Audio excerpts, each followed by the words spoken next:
সব নবীকে আল্লাহ একটা করে দোয়া দিয়েছেন, নবী দোয়া করলেই কবুল। সব নবীরা ওই দোয়া করে ফেলেছে দুনিয়াতে।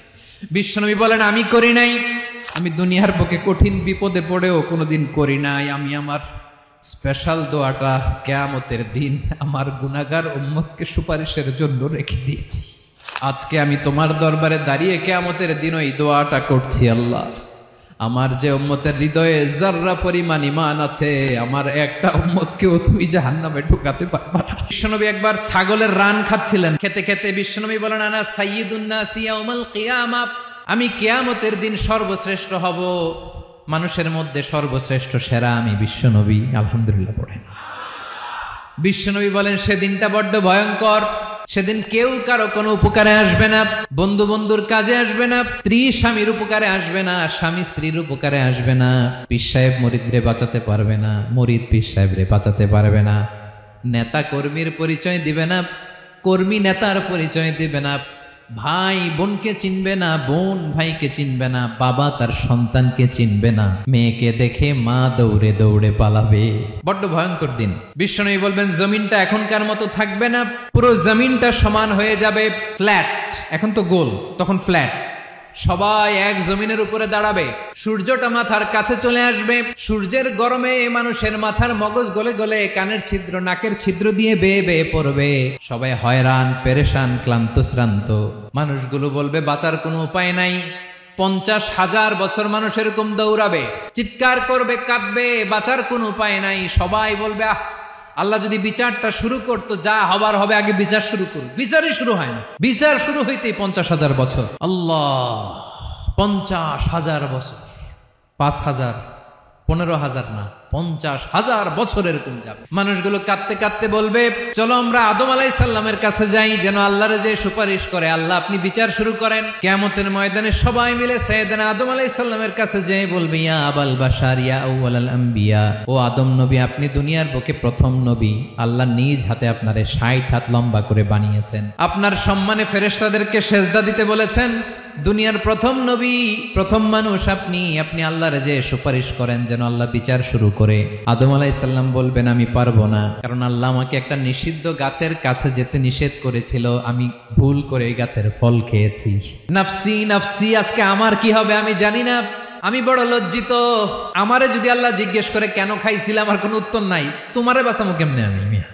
নবীরা থার করে কাঁপবে সেদিন। আদম আলাইহিস সালাম বলবেন আমি পারবো না, মাফ করো আমাকে, আমি পারবো না, ওই যে ভুল করে গন্ধম খেয়ে ফেলেছি, নিষিদ্ধ গাছের ফল খেয়ে ফেলেছে, আমি বড় লজ্জিত অনুতপ্ত, আমি পারবো না। আজকে আল্লাহ এত রাগান্বিত হয়েছে, আগে কখনো আল্লাহ এত রাগান্বিত হয় নাই, ভবিষ্যতে আল্লাহ কখনো এত রাগান্বিত হবে না, আমি পারবো না। এক কাজ করো, তোমরা নূহ আলাইহিস সালামের কাছে যাও। কোন নবী? লোকেরা এবার পাগলের মতো দৌড়াতে দৌড়াতে আল্লাহর নবী নূহ আলাইহিস সালামের কাছে যেয়ে বলবে ইয়া নবী আল্লাহ নূহ আনতা আউয়ালুর রুসুলি ফিল আরদ, আপনি জমিনে প্রথম রাসূল। আদম আলাইহিস সালাম নবী ছিলেন, রাসূল ছিলেন না, এই দুনিয়ার বুকে প্রথম রাসূল ছিলেন আল্লাহর নবী নূহ আলাইহিস সালাম। সবাই বলবে ও নবী আল্লাহ নূহ, রাসূল আল্লাহ নূহ, আল্লাহ আপনাকে আবদান শাকুরা, শুকর গুজার বান্দা বলে কোরআনে বলেছে। কোরআনে নূহ আলাইহিস সালামের নামেও সূরা আছে না নাই? আপনি আল্লাহর প্রিয় বান্দা, প্রিয় রাসূল। দেখেন আমাদের কি দশা, ঘামতে ঘামতে শেষ, জমিনটা তামার জমিন, সূর্যটা মাথার কাছে, কি করবো আর পারি না, ঘামতে ঘামতে আর কত ঘামবো, কত দাঁড়িয়ে থাকবো। আল্লাহরে যে বলেন বিচার যেন শুরু করে। নূহ আলাইহিস সালাম বলবেন আমিও পারবো না, আমিও পারবো না, আমি আমার ছেলের জন্য এক কথা বলে ভুল করে ফেলছি। যখন মহাপ্লাবন হবে আমি বললাম আল্লাহ আমার কলিজার টুকরা সন্তান রে বাঁচান।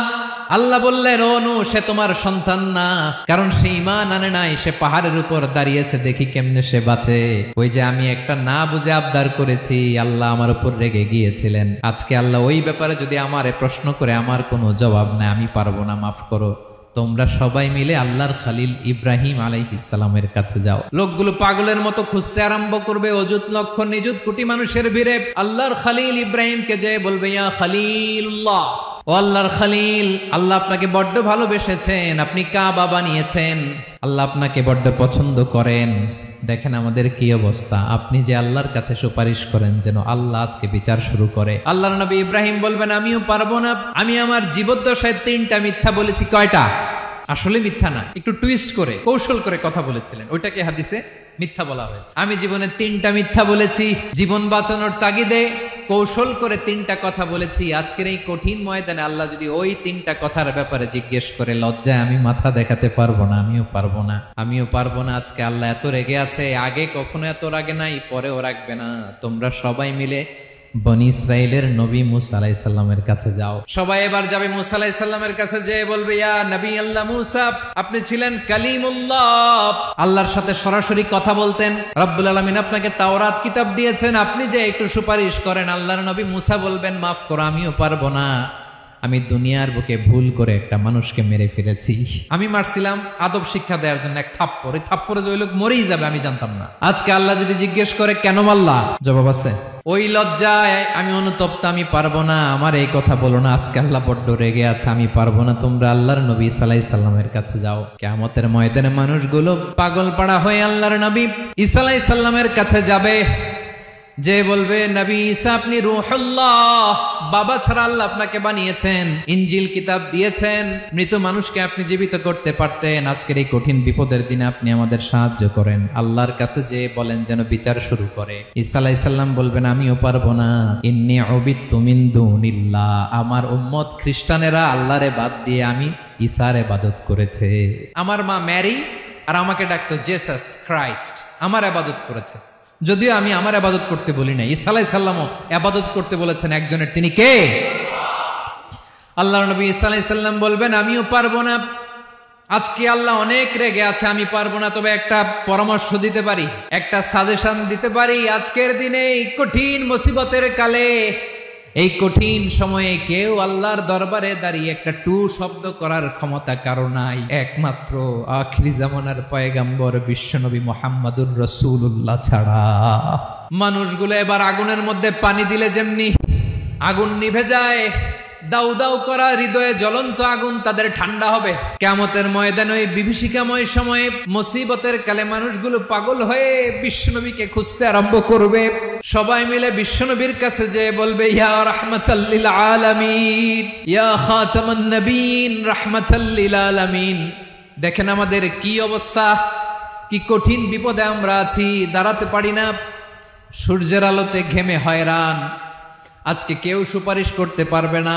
সব নবীরা অপারগতা স্বীকার করেছে, তারা বলেছে আপনি ছাড়া কেউ নাকি আল্লাহর সামনে দাঁড়াতে পারবেন না, আপনি একটু সুপারিশ করেন। বিশ্বনবী বলবেন, আসো আসো, আজকের দিনে আমি ছাড়া আল্লাহর সামনে কেউ দাঁড়াতে পারবে না। বিশ্বনবী মাকামে মাহমুদে যে আল্লাহু আকবার বলে সিজদায় লুটিয়ে পড়বেন। আল্লাহ রাব্বুল আলামিন বিশ্বনবীকে এমন কিছু চমৎকার শব্দ শিখাবেন, ওই শব্দগুলো দিয়ে আল্লাহর প্রশংসা করে বিশ্বনবী কাঁদতে আরম্ভ করবেন। বিশ্বনবী এমন ভাবে অজর দ্বারায় সিজদায় লুটিয়ে পড়ে কাঁদবেন, রব্বুল আলামিনের রহমতের দরিয়ায় জোশ লেগে যাবে। রব্বুল আলামিন এই দৃশ্য থেকে সহ্য করতে পারবেন না। রব্বুল আলামিন বলবেন, ইয়া মুহাম্মদ ইরফা রাসাক, ও নবী আপনি মাথা তোলেন, মাথা তোলেন, আপনার কান্না আমি সহ্য করতে পারি না। নবী আপনি মাথা তোলেন, সাল তুতা, আজকে আপনি যা চাবেন তাই দেব। নবী আপনি সিজদা থেকে মাথা তুলেন, সাল তুতা। বিশ্বনবী এবার মাথা তুলবেন। যে বিভীষিকাময় সময়ে প্রত্যেক নবী বলেছেন আমি পারবো না, প্রত্যেক নবী বলেছেন নফসি নফসি, আমার কি হবে আমি জানি না, আল্লাহ আমারে বাঁচা। প্রতিটি নবী বলবে নফসি নফসি, আল্লাহ তুমি আমারে বাঁচাও, আমারে বাঁচাও। বিশ্বনবী মাথা তুলবেন, তুলে বলবেন রব্বি হাবলি উম্মতি, আল্লাহ তুমি আমার গুনাহগার উম্মতকে বাঁচাও।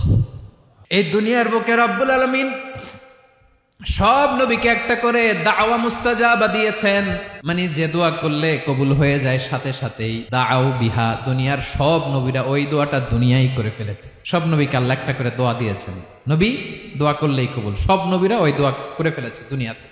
বিশ্বনবী বলেন আমি করি নাই। ওয়া ইন্নী আখতাবিউ দাওয়াতি শাফাআতান লি উম্মতি ইয়াউমাল কিয়ামাহ, আমার ওই স্পেশাল দোয়াটা আমি দুনিয়ার বুকে কঠিন বিপদে পড়েও কোনোদিন করি নাই। আমি আমার স্পেশাল দোয়াটা কিয়ামতের দিন আমার গুনাহগার উম্মতকে সুপারিশের জন্য রেখে দিয়েছি। আল্লাহ বলবেন নবী ইরফা রাসাক, মাথা তোলেন, আর কাঁদবেন না। বিশ্বনবী মাথা তুলবেন। আল্লাহ বলবেন সাল তুতা, আপনি যা চাবেন তাই দেব। ওয়াশফা তুশাফা, সুপারিশ করেন, সুপারিশ কবুল করব। বিশ্বনবী বলবেন আল্লাহ ওই স্পেশাল দোয়াটা দুনিয়াতে করি নাই, আজকে আমি তোমার দরবারে দাঁড়িয়ে কিয়ামতের দিন ওই দোয়াটা করছি। আল্লাহ আমার যে উম্মতের হৃদয়ে যাররা পরিমাণ ঈমান আছে, আমার একটা উম্মতকেও তুই জাহান্নামে ঢুকাতে পারবা না। বিশ্বনবী পাগলের মতো একবার হাউজে কাউসারে যাবেন, একবার সিরাতে যাবেন, একবার পুলসিরাতের দিকে, একবার হাউজে কাউসারের দিকে পাগলের মতো দৌড়াতে থাকবেন, তার কোনো গুনাহগার উম্মত যাতে জাহান্নামে ঢুকে না যায়। সেদিন কেউ সুপারিশ করতে পারবে না বিশ্বনবী ছাড়া। এজন্য ৫ নম্বর আল্লাহ বললেন, মান যাল্লাযী ইয়াশফাউ ইনদাহু ইল্লা বিইযনিহি। কার সাহস আছে, কার এত বড় বুকের পাটা কিয়ামতের কঠিন দিন আল্লাহর সামনে দাঁড়িয়ে সুপারিশ করবে? কারো ক্ষমতা নেই, কারো ক্ষমতা নাই। বিশ্বনবী সেদিন সিজদায় পড়ে উম্মতের জন্য কাঁদবেন, সবাই কাঁদবে, নফসি নফসি, আল্লাহ আমারে বাঁচাও, আল্লাহ আমারে বাঁচাও। বিশ্বনবী বলবেন, উম্মতি উম্মতি। বিশ্বনবী আমার জন্য কাঁদবেন, আপনার জন্য কাঁদবেন, আমাদের জন্য সেদিন কেঁদে কেঁদে জাহান্নামের দরজায় দাঁড়িয়ে আমাদেরকে টেনে টেনে জান্নাতে ঢুকাবেন।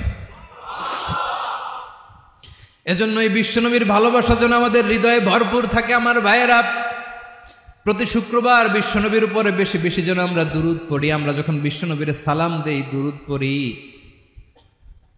একদল স্পেশাল ফেরেশতা আছে যারা বিশ্বনবীর দুরূদটা নিয়ে সরাসরি বিশ্বনবীর রওজায় যায়, যে বলে অমুকের বেটা অমুক আপনারে সালাম দিয়েছে। বিশ্বনবী নিজ কবরের থেকে নিজেই সালামের উত্তর দেয়।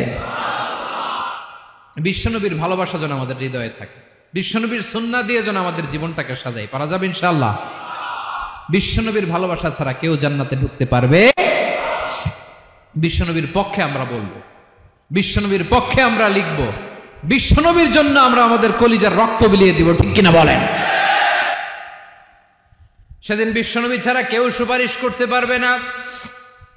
৫ নম্বর আল্লাহ বললেন, মান যাল্লাযী ইয়াশফাউ ইনদাহু ইল্লা বিইযনি। কে আছে সুপারিশ করবে আল্লাহর সামনে? আর আপনি আপনার বাবার দরবারে যে সেজদা দেন, হ্যাঁ, ইব্রাহিম আলাইহিস সালাম থারথার করে কাঁপবে আর বলবে, নফসি নফসি, আল্লাহ আমারে বাঁচাও। মুসা আলাইহিস সালাম থারথার করে কাঁপবে, আল্লাহ নফসি নফসি, আমারে বাঁচাও। আর আপনি পীরের দরবারে যে সেজদা দেন, কোথায় আছেন আপনি? খবরদার, কেউ বাঁচাতে পারবে না। যাকে ইল্লা, আল্লাহ যাকে অনুমতি দেন, বিশ্বনবীকে দিবেন, নবীদেরকে দিবেন। এরপরে আল্লাহ তার স্পেশাল ওয়ালিদেরকে, মুত্তাকিনদেরকে, শহীদদেরকে, সিলেক্টেড বান্দাদেরকে দিবেন। কিন্তু কাকে দিবেন, কার জন্য দিবেন, দুনিয়ার কেউ জানে না একজন ছাড়া, তিনি কে? আল্লাহর ওয়ালিদেরকে, নেককার লোকদেরকে আল্লাহ সুপারিশের অনুমতি দিবেন। কিন্তু আপনি যারে মানেন, যার পায়ে সেজদায় লুটিয়ে পড়ে থাকেন, তারে যে আল্লাহ দিবেন, এটার কোনো গ্যারান্টি আছে? কথা বলেন। এজন্য জপতে হবে একজনের নাম, আওয়াজ করে বলুন, তিনি কে?